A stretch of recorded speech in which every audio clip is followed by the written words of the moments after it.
Bienvenue à toutes et à tous, je suis Marius, j'espère que vous allez bien. Alors évidemment, nous allons parler du dernier chapitre de One Piece et comme d'habitude, il y a pas mal de choses à dire. Nous sommes enfin à God Valley les amis. Ça fait tellement longtemps que nous attendions ça en vérité et c'est juste insane. Je pense que nous ne sommes pas au bout de nos surprises, au bout de nos émotions. Enfin, avant de rentrer dans le vif du sujet, un mot sur la première page.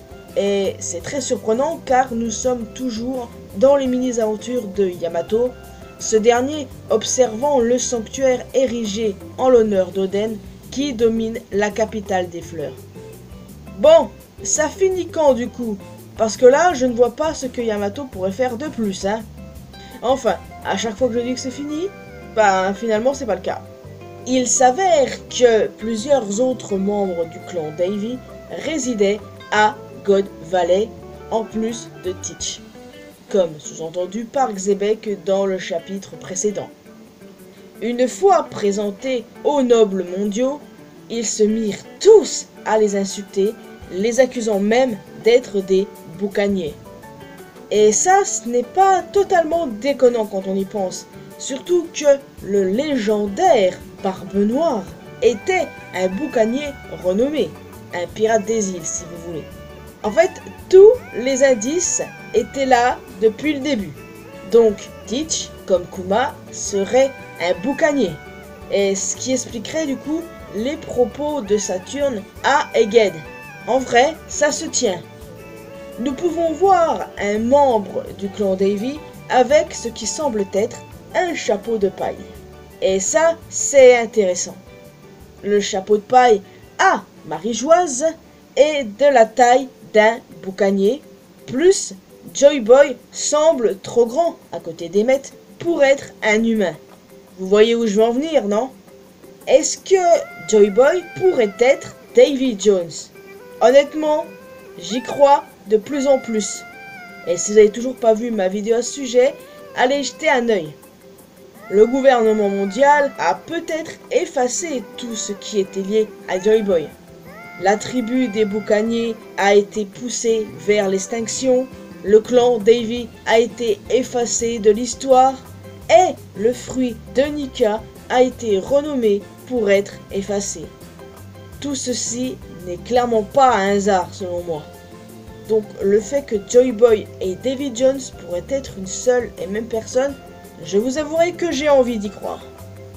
Autre chose que j'ai remarqué, la mère de Teach ressemble à Nico Olvia, la mère de Robin, mais avec les cheveux en bataille.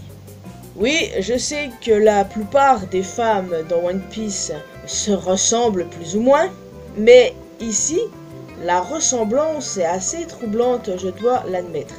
Surtout que, étrangement, Robin et Teach ont des similitudes. Ouais, on croirait pas comme ça, mais ça l'est. Et surtout que, il me semble qu'Oda a dit que l'un des passe-temps de Teach, c'est l'histoire.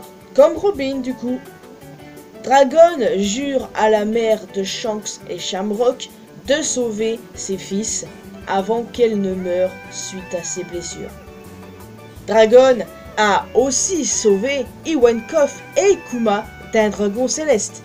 Et des années plus tard, Iwankov et Kuma ont sauvé Luffy, le fils de Dragon. Dragon a sauvé Shanks. Et des années plus tard, Shanks a sauvé Luffy. Et honnêtement, tout ça, c'est vraiment poétique.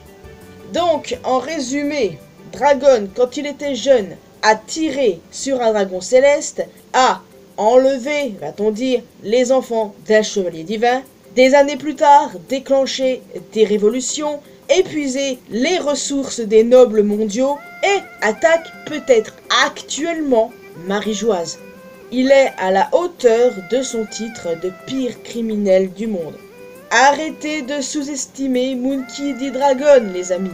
Il est temps de rentrer dans le train. En fait, c'est drôle, avec ce chapitre, il y a des tas de gens qui retournent leur veste sur Dragon. Ceux qui disaient que c'était une fraude et patati patata, maintenant, on les entend plus.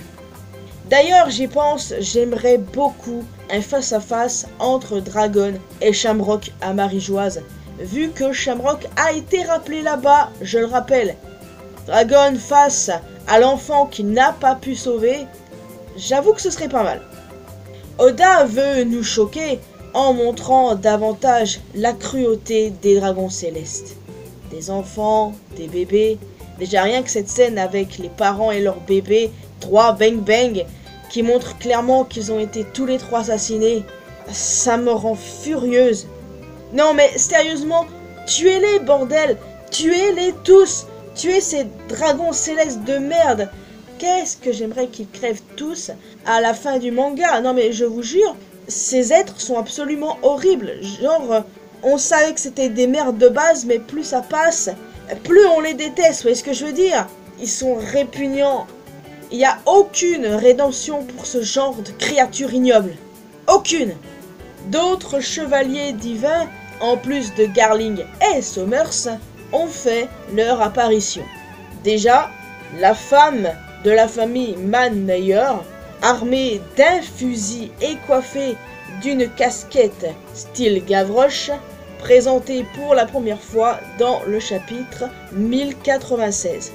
Ensuite, l'individu au crâne de bovin armé d'une faux, également apparu au chapitre 1096. La femme aux cheveux noirs armée d'une lance, elle aussi apparue dans le chapitre 1096. Une femme imposante vêtue d'un manteau de fourrure aux cheveux bicolores et avec une paire de cornes et d'écrous, un peu similaire à Killingham en gros. Et enfin, un homme à l'apparence massive et bestiale, ressemblant un peu à un yeti. J'avoue qu'ils sont graves stylés. Il y en a qui ne sont probablement pas humains, les 2 derniers notamment, que je vous ai cités. Et ce n'est pas totalement déconnant vu que Gunko et Shamrock voulaient recruter Loki au sein des Chevaliers Divins.